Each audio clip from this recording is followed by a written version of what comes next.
Bien, estoy ya en compañía del señor Juan Carlos Medina, él es presidente del comité organizador del Sexto Congreso Internacional de Prevención de Lavado de Activos.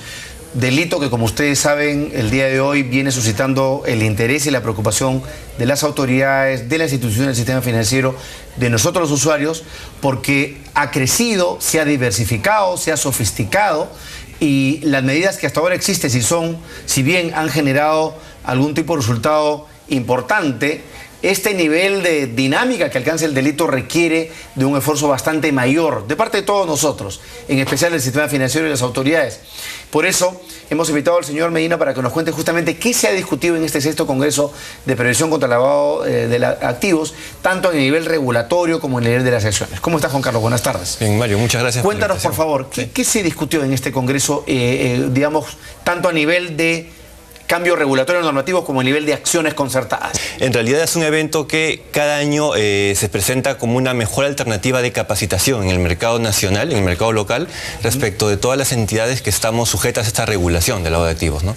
Este congreso internacional que celebramos la semana pasada fue muy importante. La antepasada.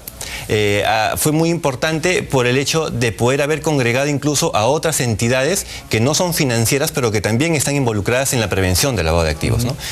Por ejemplo, este es un congreso organizado por la Asociación de Bancos.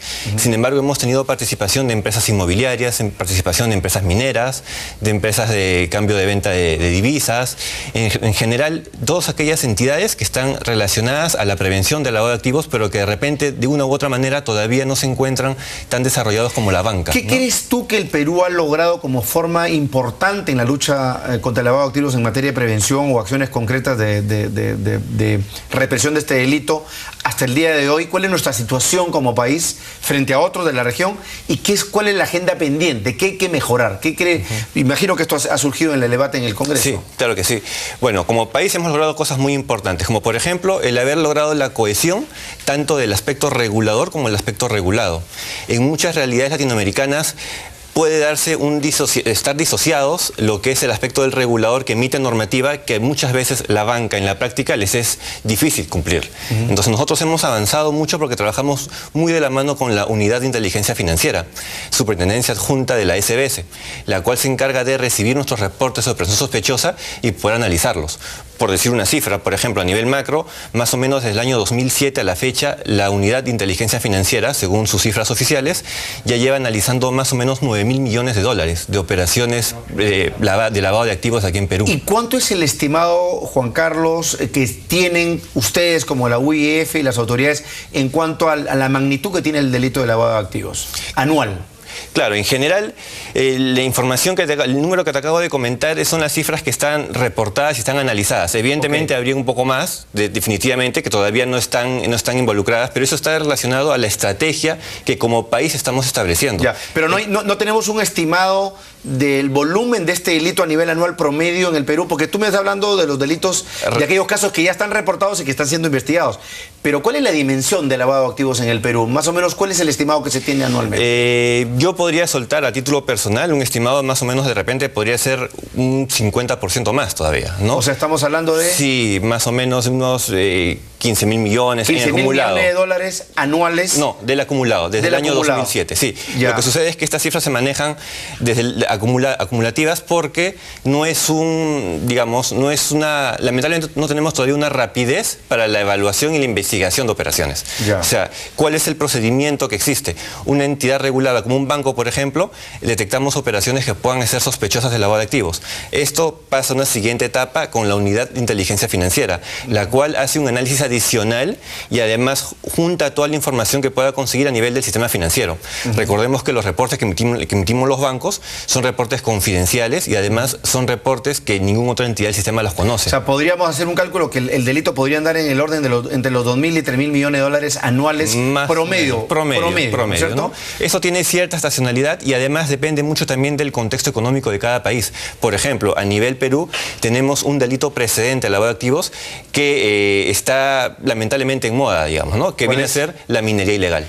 Y el narcotráfico. Y el narcotráfico. El narcotráfico es algo que es tradicional, siempre se ha estado manejando y que no ha dejado de estar ahí, sigue estando presente. Y la minería ilegal como delito precedente se ha consolidado. ¿Por qué? Porque digamos, recién hemos tomado conciencia de las dimensiones de ese negocio porque el Estado ha empezado a tener ya información mucho más puntual del tamaño y de la envergadura de este delito. ¿A qué se debe que la minería ilegal cobre tanta relevancia como delito precedente? Digamos, la rentabilidad que recibe aquellas personas como mineros ilegales, por un lado, y por otro lado, la regulación que se está implementando a nivel de ministerios, como por ejemplo el Ministerio de Energía y Minas, donde ha empezado a empadronar a todos estos mineros informales para poder formalizarlos. Es todo aquí un proceso, ¿no?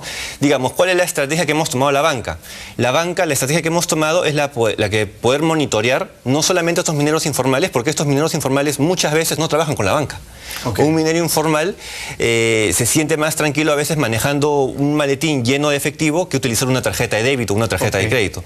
Pero ¿dónde interviene la banca? ¿Dónde apuntamos un poco nosotros? Apuntamos a poder monitorear y controlar a los proveedores de estos mineros. Esta obligación que tenemos todos los ciudadanos cuando hacemos operaciones de mentenía por más de $10.000, ¿ha dado resultados? En el sentido de que ha permitido indagar sobre eventuales delitos precedentes o eventuales delitos de lavado de activos.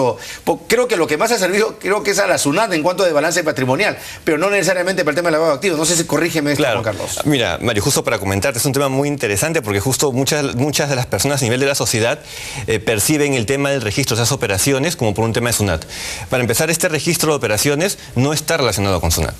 Es un tema de registro regulatorio. Ni siquiera está relacionado a operaciones que puedan estar sujetas a lavado de activos, porque los bancos lo que hacemos en la labor de cumplimiento es establecer mecanismos de prevención por un lado, donde se incluyen estos mecanismos, estos formatos de registro de operaciones, que lo que hacen es facultarnos de tener una base de datos que permita hacer una investigación en caso lo amerite.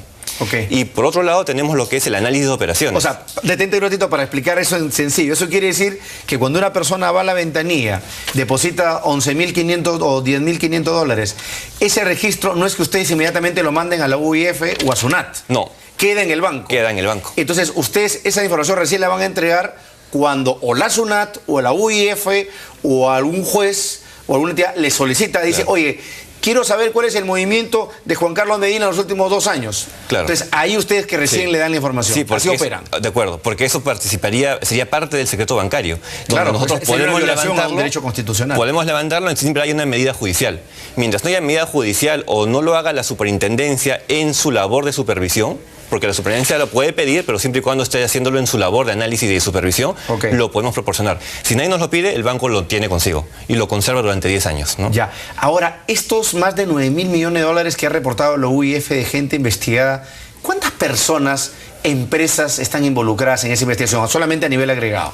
En general, ahí podríamos tener... Lo que sucede es que hay operaciones que puedan tener una sola empresa con, de repente, por decir algo, 100 millones... Y tenemos otra estructuración, que por ejemplo es de personas naturales, donde pueden ser muchas personas naturales que hacen operaciones pequeñas. Hormiga. Claro, o conocido como pitufeo, ¿no? A nivel de, digamos, en el argot bancario se conoce eso como el trabajo de hormiga o el trabajo de pitufeo, ¿no? Entonces que, por ejemplo, varias cientos de operaciones de 2.000, 3.000 dólares, pero que de manera... ¿Y cómo detectan eso? Porque las personas y las empresas están conectadas. Sí, claro, eso forma parte de las labores de análisis, por ejemplo, y se sostiene también en campañas como las que establecimos con ASBAN, desde hace un tiempo, donde salían eslogans, no prestes tu identidad. Lo que sucede es que varios de estos lavadores lo que hacían era, por ejemplo, acercarse a la periferia de la ciudad, contactar con jóvenes mayores de edad de escasos recursos económicos y pedirles, por ejemplo, que abran una cuenta de ahorros. Y a cambio de una propina, les entregaban la clave y la tarjeta de débito. Para el joven de 18 años... Se quedaba con 100, 200 dólares solamente como favor y el otro sacaba todo el dinero. Y nunca más lo volvía a ver a la persona, ¿no? ¿Han habido así muchos casos de ese tipo? Sí, claro que sí. Más o menos, yo recuerdo mucho un caso importante que salió más o menos en el año 2003, 2004, que estuvo relacionado con Colombia, en el caso del pitufeo. Se supone que eran personas de que empezaban a hacer depósitos acá en Perú y empezaban a hacer retiros por cajeros automáticos en Colombia. Lo curioso era que estas personas que hacían retiros en Colombia, primero, todas eran jóvenes de 18, 19 años. Segundo, ninguno de ellos había nunca salido por migraciones. Entonces uno decía, ¿y entonces cómo pueden hacer retiros en Colombia, en Bogotá, si nunca han salido del país? Y después cuando se pudo acercar y contratar a estas personas, porque el riesgo es de que estas personas son los responsables de lo que se haga con esa cuenta. A eso voy, aquí termino antes de ir a la pausa. pausa, Juan Carlos. En ese caso, estas personas a las cuales se les engatusa o le piden el favor, ¿también serían responsables del delito? Son los responsables del delito. Pero seguramente no tienen idea que están siendo responsables del delito de lavado de activos. Lamentablemente se dan cuenta cuando les empiezan a llegar citaciones judiciales para que sostengan por qué tienen esos movimientos, esos flujos de dinero que ocurrió en este caso. Vino un amigo y me pidió el favor y yo abrí... Claro. Bueno, ahí ya hace falta mucha labor de difusión y divulgación de ASBAN, de la SBS, creo que es importante. Permíteme, Juan Carlos, hacer una brevísima pausa y seguimos conversando sobre importantes estos resultados que ha brindado el sexto Congreso de Prevención, el lavado de activos y financiamiento de delitos presentes. Ya volvemos.